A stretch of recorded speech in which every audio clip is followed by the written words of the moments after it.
Class 10th आपका जो subject है वो है फिजिक्स, है ना। फिजिक्स में चैप्टर था आपका फर्स्ट चैप्टर जो कि प्रकाश का परावर्तन, है ना। प्रकाश का परावर्तन में बहुत सारी बातें पढ़ चुके हैं। प्रकाश का परावर्तन में 3-4 जो वीडियो है वो आ चुका है, जो नहीं देखे हैं उसको भी जाकर के देख सकते हैं। और हम सब दर्पण पढ़ रहे थे, दर्पण में समतल दर्पण तक पढ़ चुके थे। आज का जो टॉपिक होगा वो होगा आपका,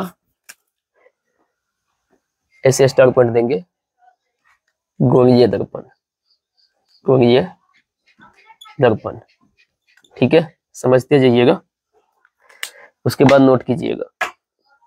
गोलीय दर्पण कहते हैं किसको है, हम ये कहेंगे वैसा दर्पण जिसका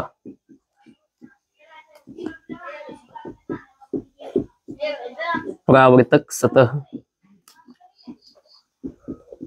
खोखले गोले का बना होता है ना, उसे गोलीय दर्पण कहा जाता है, ठीक है। कैसे समझिएगा, जैसे मान के चलिए समतल दर्पण के बारे में जब पढ़े थे तो समतल दर्पण कैसा दिखा था, समतल दर्पण दिखा था आपका ऐसा करके कुछ, ये इसका एक साइड से पेंट किया हुआ या रंजित किया हुआ भाग, ठीक है, इसको कहेंगे पेंट किया हुआ भाग। ये जो था ये क्या था आपका, परावर्तक सतह, परावर्तक सतह, ऐसे ही पढ़े थे। अब गोलीय दर्पण में क्या होगा, वृत्त के जैसा दिखेगा, किसके जैसा, वृत्त के जैसा, यानी कि पूरा का पूरा राउंड शेप का दिखेगा। तो राउंड शेप का जब दिखेगा तो ऐसा करके कुछ मानिए ये, ठीक है। अब इसमें 2 भाग दिखता है, एक परावर्तक सतह इधर से, एक परावर्तक सतह इधर से, दिख रहा है ना। अब इसमें क्या है देखो, अगर हम इधर से देखें, अंदर से पेंट कर दें, अंदर से पेंट कर दें, ठीक है, अंदर से जब पेंट कर दिए, अब इधर से जब देखेंगे तो परावर्तक सतह ये होगा, परावर्तक सतह। इधर से जब बाहर से पेंट कर दें तो परावर्तक सतह, सॉरी, ये होगा परावर्तक सतह, ठीक है।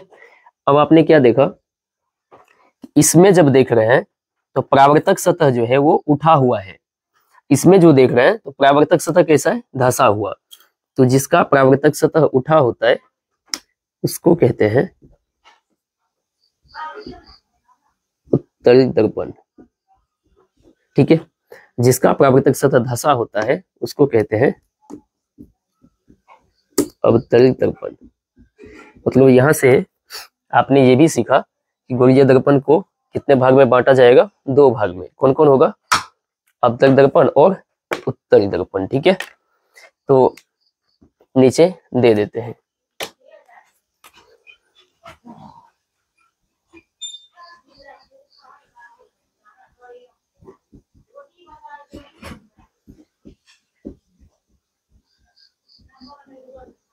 गोलीय दर्पण के प्रकार कितने प्रकार के हैं, 2 प्रकार के। 1 नंबर में उत्तल दर्पण, ठीक है, दूसरा अवतल दर्पण, ठीक है। नोट कीजिए तब तक, इसके बाद आगे बढ़ेंगे, समय को बर्बाद नहीं करते हुए फटाफट नोट कीजिए।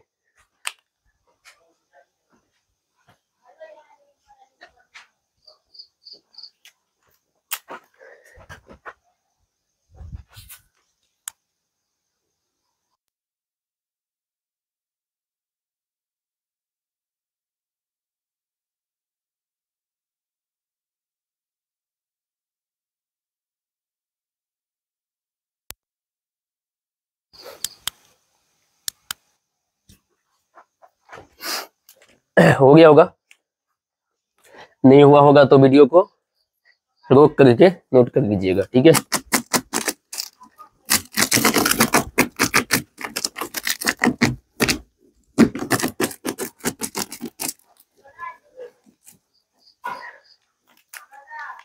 एक नंबर दोगे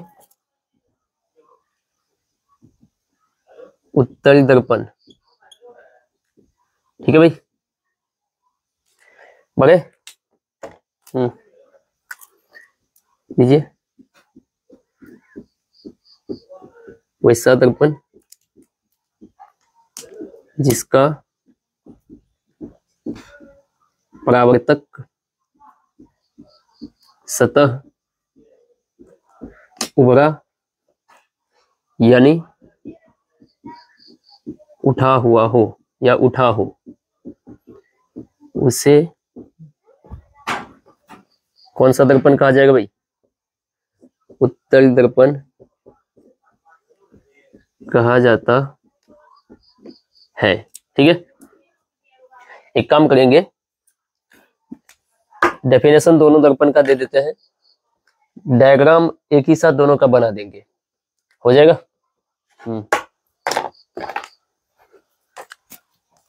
दूसरा,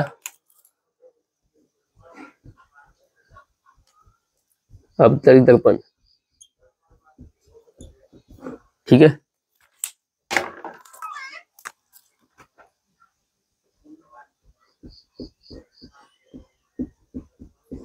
वैसा दर्पण जिसका परावर्तक सतह धंसा हो, उसे अवतरी दर्पण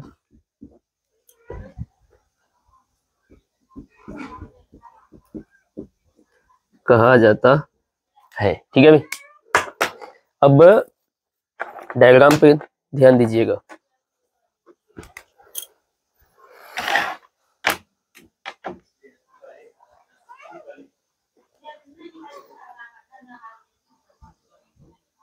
इधर से यूं पेंट देखना किधर से कर रहा है, अंदर से पेंट किया गया है, तो परावर्तक सतह कैसा है? उठा हुआ। तो जब उठा हुआ है तो दर्पण कौन सा है ये? गुड, उत्तरी दर्पण,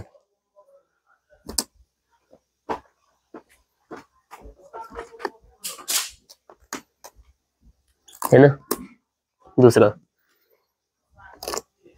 सब चीज सेम रहेगा, बट इसका परावर्तक सतह कैसा रहेगा? धंसा हुआ। ये पेंट किधर से होगा? बताते जाओ। बाहर से, है ना। परावर्तक सतह कैसा रहेगा? धंसा हुआ। दर्पण कौन सा होगा? अवतरी दर्पण, ठीक है। सॉरी, नोट कीजिए तो फटाक से।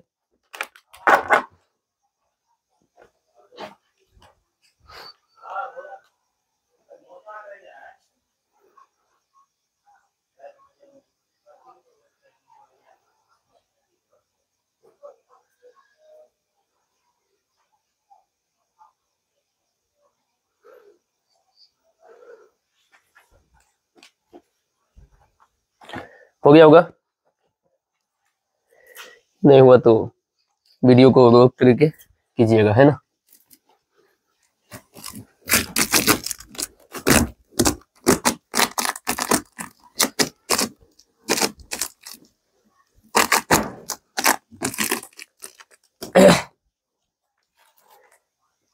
आपको कुछ और जानकारी भी दिया जाएगा, आपका एग्जाम भी नजदीक आ चुका है, उसके तैयारी और भी बहुत कुछ बताया जाएगा। वीडियो को देखते जाओ, पता नहीं मेरे मन में कब आ जाए, कब बता दे, है ना।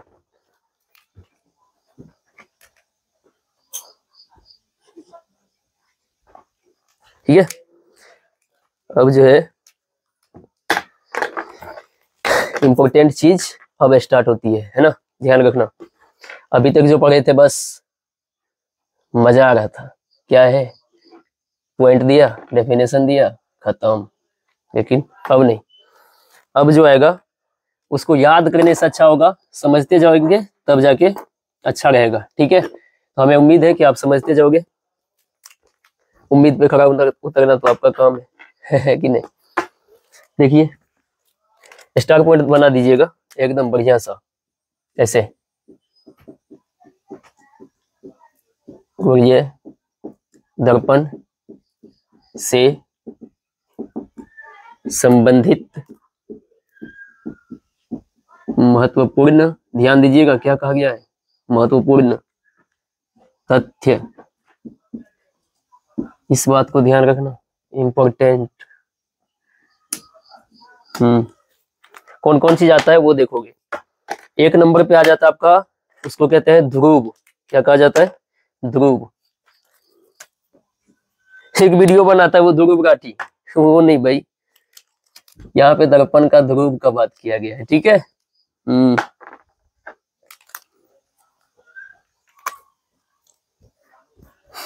एक नंबर ध्रुव। ध्रुव क्या होता है, तो हम ये कहेंगे कि दर्पण के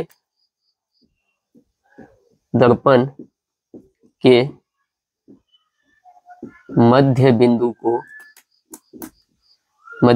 को सॉरी, दर्पण का ध्रुव कहा जाता है। दर्पण का ध्रुव कहा जाता है। ठीक है, एक बात और इसमें, इसे प्रायः P से सूचित करते हैं। इसे प्रायः P से सूचित करते हैं। अब देखोगे कि ये P है कहाँ, है ना, तो उस P को देखने के लिए आपको डायग्राम एकदम याद होना चाहिए। देखो आप बताओगे कि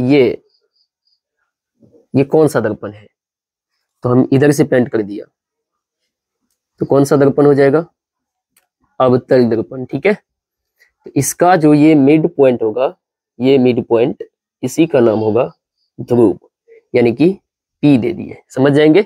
दर्पण कौन सा है, ये अवतल है ना।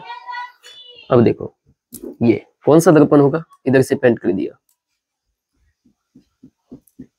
है ना। यहां जो मिड पॉइंट है ये है आपका P। ठीक है, अब दर्पण कौन सा है,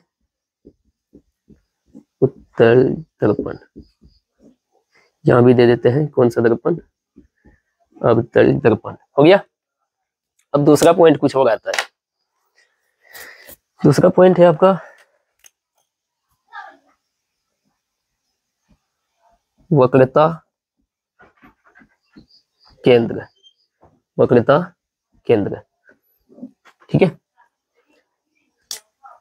वक्रता केंद्र क्या होगा समझोगे, इसी में देखो मैंने जो इसको घुमाया है, घुमाया कैसे, किसकी मदद से, चाप की मदद से। किसकी मदद से, चाप की मदद से। तो चाप की मदद से जब इसको घुमाए हैं तो चाप का कहीं ना कहीं सेंटर होगा, सेंटर मानो यहां, है ना, इसका भी यहां।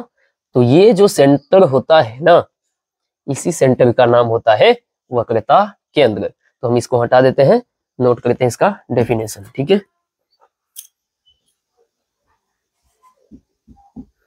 दर्पण जिस खुले का बना होता है उसे वक्रता केंद्र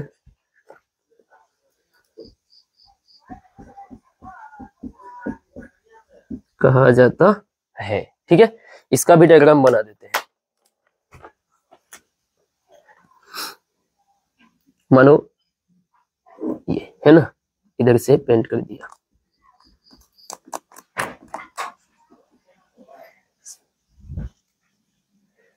इधर से पेंट कर दिया।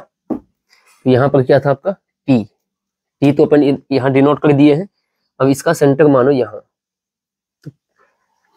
यहाँ सेंटर, तो ये है आपका, इसे दिखाते हैं सी से, और इसमें पेंट इधर से कर दिया। ठीक है, कोई दिक्कत नहीं। यहाँ सी, सी, ठीक है। एक पॉइंट इसमें जो नोट करना था वो ये था कि इसे प्रायः कौन से डिनोट किया जाता है, सी से। कहेंगे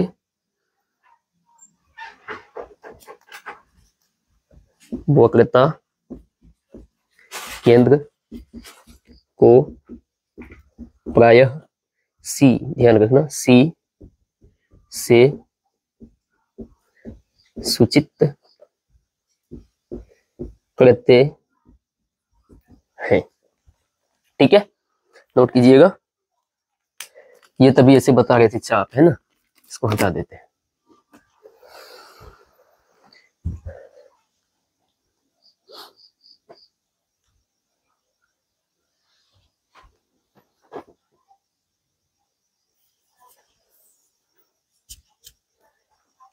हो गया यहां तक। ठीक है, बढ़ते आगे।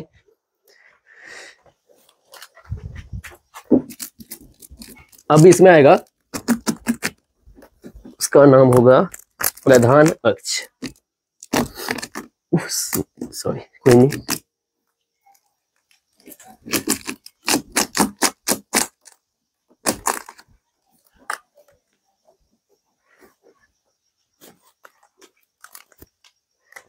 तीन नंबर आएगा प्रधान अक्ष, प्रधान अक्ष। प्रधान अक्ष क्या होता है बताते हैं, पहले डेफिनेशन दे देते हैं, डायग्राम के माध्यम से आपको समझा दिया जाएगा। दर्पण के ध्रुव तथा वक्रता केंद्र से होकर खींची गई सीधी रेखा को दर्पण का प्रधान अक्ष, या दर्पण के प्रधान अक्ष को मुख्य अक्ष भी कहते हैं, मुख्य अक्ष कहा जाता है। ठीक है, अब वो देखना कैसे होता है।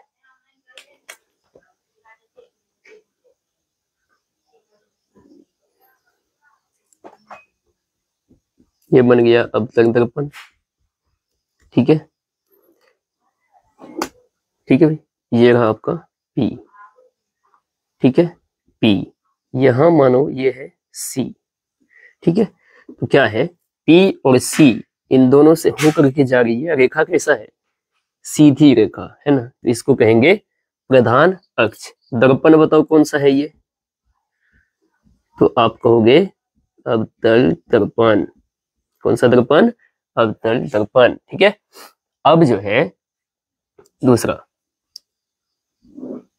ये कौन सा दर्पण होगा, उत्तल दर्पण, है ना। ये तो यहाँ आपका क्या है, P, यहाँ क्या है, C। ठीक है, बस दर्पण कौन सा, उत्तल दर्पण, है ना। नोट कीजिए, इसके बाद आगे बढ़ेंगे।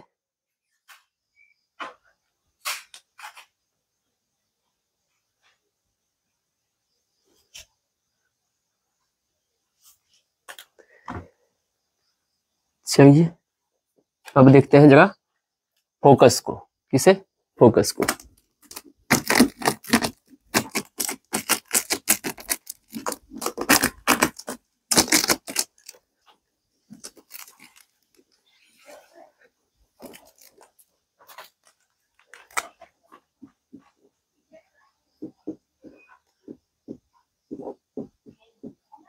फोकस।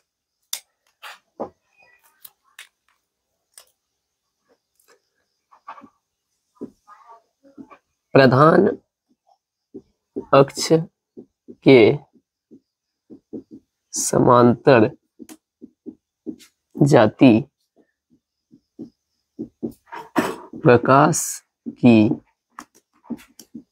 किरणें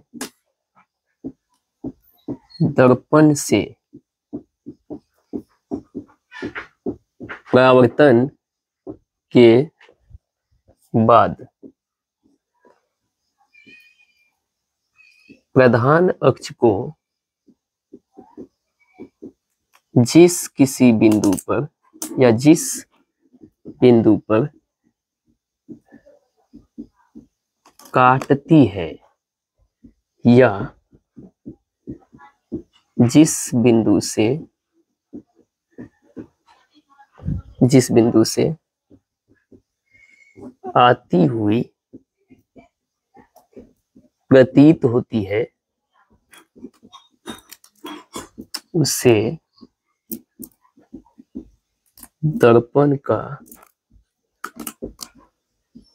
फोकस कहा जाता है। दो बातें हैं इसमें, एक है प्रधान अक्ष को काटने की, है ना, ये देखो प्रधान अक्ष को काटने की, और दूसरा बात है किसी बिंदु से आती हुई, यानी कि किसी बिंदु से आता हुआ दिखेगा। ठीक है, तो डायग्राम के माध्यम से समझेंगे तो आसान हो जाएगा। सबसे पहले इसको ये दिखाएंगे कि इसे कहे तो फोकस को, इसे प्रायः एफ, बड़ा एफ होगा, एफ से सूचित करते हैं। ठीक है, तो डायग्राम देखिएगा, समझ जाइएगा। देखो ये रहा आपका दर्पण, कौन सा दर्पण है ये, अवतल दर्पण है ना, इधर से अवतल दर्पण। ठीक है, यहाँ दिखा देंगे, दर्पण है आपका अवतल दर्पण। ठीक है, और ये रहा आपका यहाँ से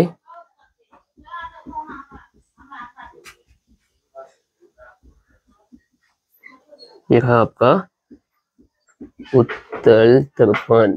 ठीक है, अब देखो ये आपका प्रधान अक्ष है ना, यहाँ क्या है P, ये इसमें भी प्रधान अक्ष, यहाँ क्या है P। ठीक है, अब ये क्या है इसका C, यहाँ भी ये क्या है इसका C। क्या बताया गया कि प्रधान अक्ष के समांतर, समांतर किसे कहा जाता है, दो रेखाएं तब समांतर होती है जब उनके बीच की दूरी हमेशा समान हो।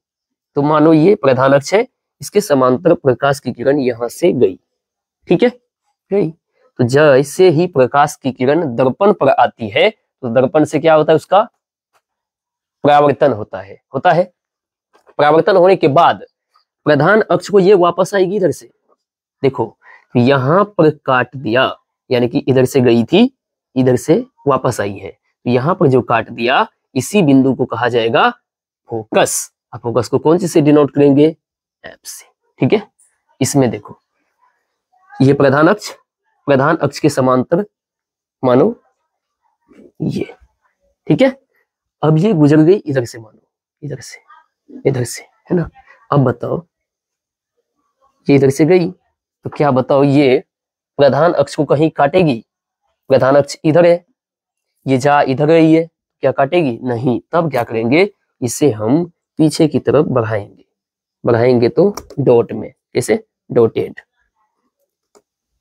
ठीक है, आभासी रूप से, ये हो जाएगा आपका एफ। यही कहा गया था कि एक पॉइंट ऐसा होगा जो कि काटेगी और दूसरा पॉइंट ऐसा होगा जिधर से आती हुई प्रतीत होती है। तो दो पॉइंट यहाँ पे दिख गया आपको, नोट कीजिएगा, इस चीज को समझते जाइएगा अच्छे से। ठीक है,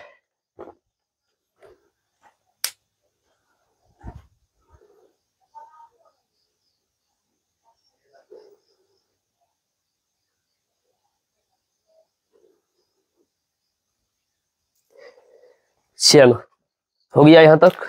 अब एक दो बातें और बची है, उसको भी देखते हैं।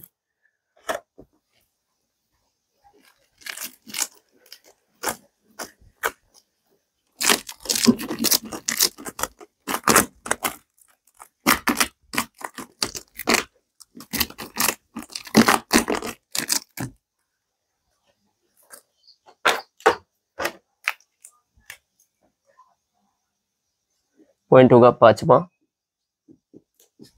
वक्रता त्रिज्या। वक्रता त्रिज्या। अब ये क्या होता है? ये होता है दर्पण का ध्रुव होता है और दर्पण का वक्रता केंद्र। तो दर्पण के ध्रुव से वक्रता केंद्र के बीच की जो दूरी होती है ना, उसे कहते हैं वक्रता त्रिज्या। और वक्रता त्रिज्या को डिनोट करते हैं आर से। कौन चीज से? आर से। आर कौन सा होगा? बड़ा। दिखा देंगे, डेफिनेशन दीजिएगा।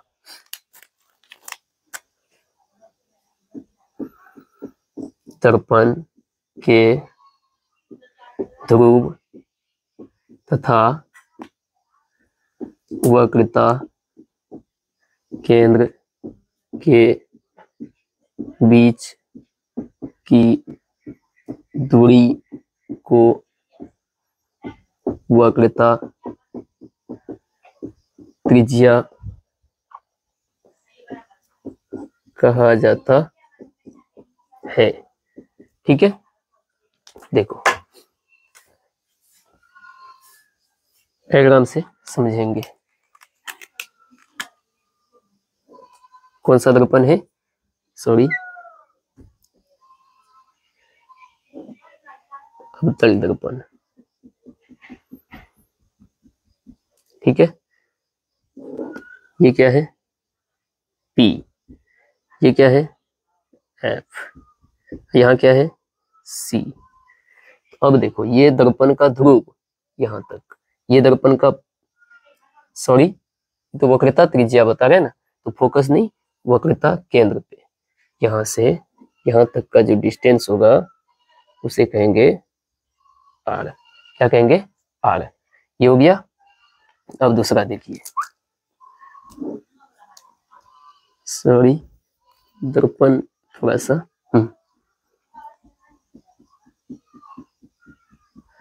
ठीक है, यहां से प्रधान अक्ष इधर, ये आपका P, यहाँ रहेगा F, यहाँ रहेगा C।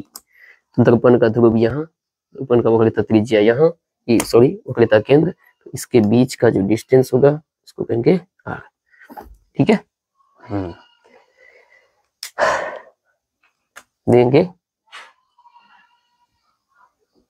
वक्रता त्रिज्या को R से सूचित करते हैं। वक्रता त्रिज्या को कौन चीज से सूचित करते हैं? R से। ठीक है, यहां तक नोट कीजिए। हो गया होगा? चलिए, है ना। अब छठा नंबर आएगा।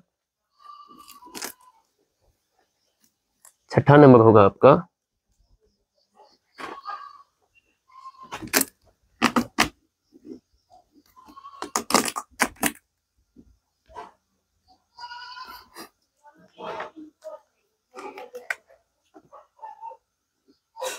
फोकस दूरी। फोकस दूरी, डेफिनेशन वही, एकदम आसान सा। तभी हो गया था, ध्रुव तथा वक्रता केंद्र के बीच की दूरी को वक्रता त्रिज्या कहते हैं और ध्रुव तथा फोकस के बीच की दूरी को कहेंगे फोकस दूरी। दर्पण के ध्रुव तथा फोकस के बीच की दूरी को फोकस दूरी कहा जाता है। कौन सी से डिनोट किया जाता है इसे? F से, छोटा f से। ठीक है, और ये रहा आपका फोकस दूरी यहाँ, दर्पण का ध्रुव, यहाँ इसके बीच का जो डिस्टेंस होगा वो होगा छोटा f। यहाँ रहा आपका दर्पण का ध्रुव, ये रहा आपका फोकस, इसके बीच का जो दूरी होगा वो होगा f। ठीक है। एक बात है जो ध्यान देने योग्य है, वो most most most important, note में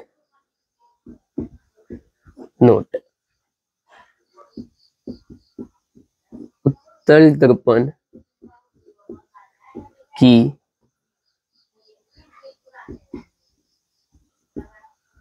फोकस दूरी, उत्तल दर्पण ये रहा, इसकी फोकस दूरी, ये ध्रुव है, ध्रुव से दाएं है तो दाएं आएगा धनात्मक, ये ध्रुव है तो ध्रुव से बाएं जाएगा तो ऋणात्मक। तो हम ये कहेंगे कि उत्तल दर्पण की फोकस दूरी धनात्मक यानी कि पॉजिटिव तथा अवतल दर्पण की फोकस दूरी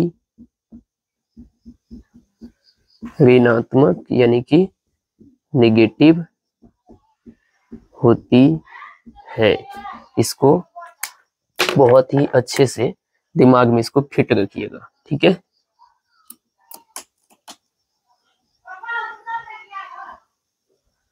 ठीक है, बस यहीं तक।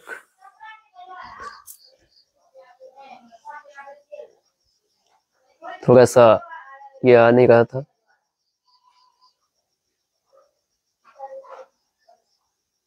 ठीक है, उम्मीद है कि ये पूरा आपको दिख गया होगा। तो आज का वीडियो यहीं तक, फिर आएंगे दूसरे वीडियो में।